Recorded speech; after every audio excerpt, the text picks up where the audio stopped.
The Republican presidential race took another unexpected plot twist today, with Donald Trump collecting a major endorsement from a former rival. It came just a few days before the all-important Super Tuesday contests. I am proud to be here to endorse Donald Trump for President of the United States.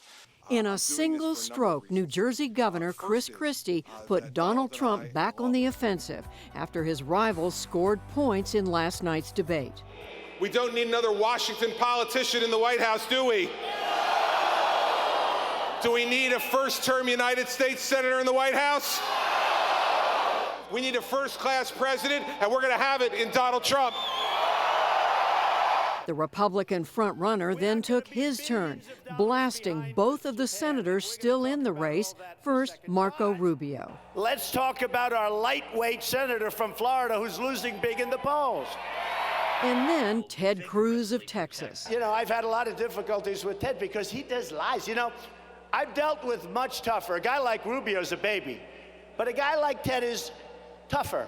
Rubio had spent much of his morning rally in Dallas arguing that billionaire Trump is deceiving working-class voters. Do you all have friends that are thinking about voting for Donald Trump? Friends, do not let friends vote for con artists.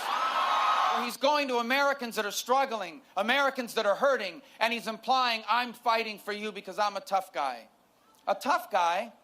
This guy inherited $200 million. He's never faced any struggle.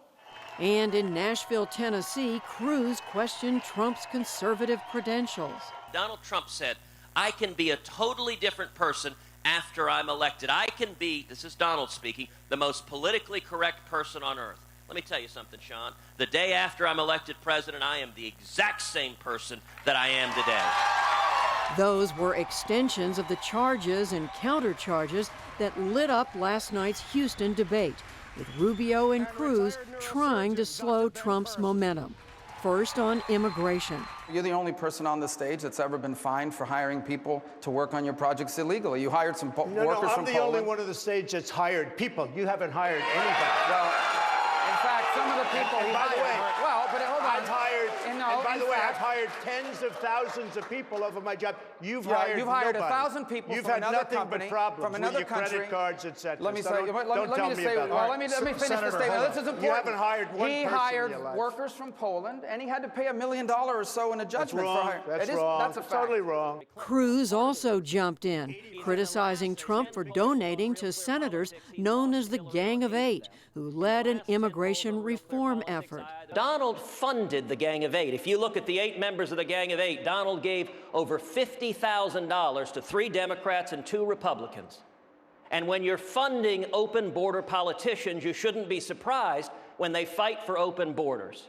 I've had an amazing relationship with politicians, both Democrat, Republican, because I was a businessman. But you don't have one Republican senator backing you, not one. You don't have the endorsement of one Republican senator, and you work with these people. Senator Cruz. You should be ashamed of yourself. In the end, Trump waved away both rivals, calling Rubio a choke artist and Cruz a liar. But despite the strident words from all sides, the frontrunner insisted he can expand and unify the party. I will do very well with Hispanics, but I'm telling you also, I'm bringing people, Democrats over, and I'm bringing the independents over, and we're building a much bigger, much stronger Republican Party. He gets another chance to prove that Super Tuesday night with more than 600 delegates up for grabs. But first, Democrats in South Carolina will have their say in a primary tomorrow. We'll take a close look at a vital voting bloc there after the news summary.